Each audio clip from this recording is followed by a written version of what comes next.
अस्सलाम वालेकुम।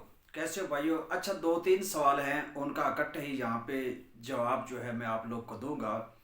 पहला सवाल था कि पिक्रिक एसिड जो होता है, ये हमारे पास अगर सॉलिड फॉर्म में है तो हम इसका महलूल कैसे बनाएंगे। दूसरा, कि जो मेथरे होते हैं, ये एक्सेरी और तिब दोनों चीज़ें इकट्ठी एक ही वीडियो में मैं इसको कवर करता हूँ कि ये जो सर के बाल होते हैं, इसके लिए जो मेथरे के आयल होता है या इसका जो अर्क होता है वो कितना वैल्यूएबल होता है, क्या उसके साथ कुछ चीज़ और मिला ली जाए या नहीं।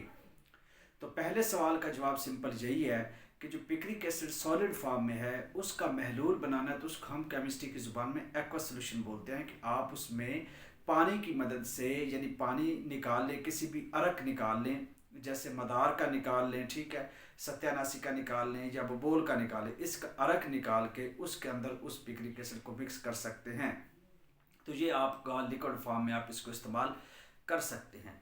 दूसरा सवाल था मेथरे का आयल, तो उसमें आप एलोवेरा जो होता है इसका इस्तेमाल जो है वो साथ मिक्स ज़रूर कर लें, फिर रिजल्ट जो है वो दुगना हो जाते हैं। बिल्कुल वो बेहतरीन है, आजमूदा है, अच्छे रिजल्ट्स देता है हेयर के लिए, लेकिन एलोवेरा का साथ इस्तेमाल करवा लें, बेहतर रिजल्ट मिलेंगे। शुक्रिया।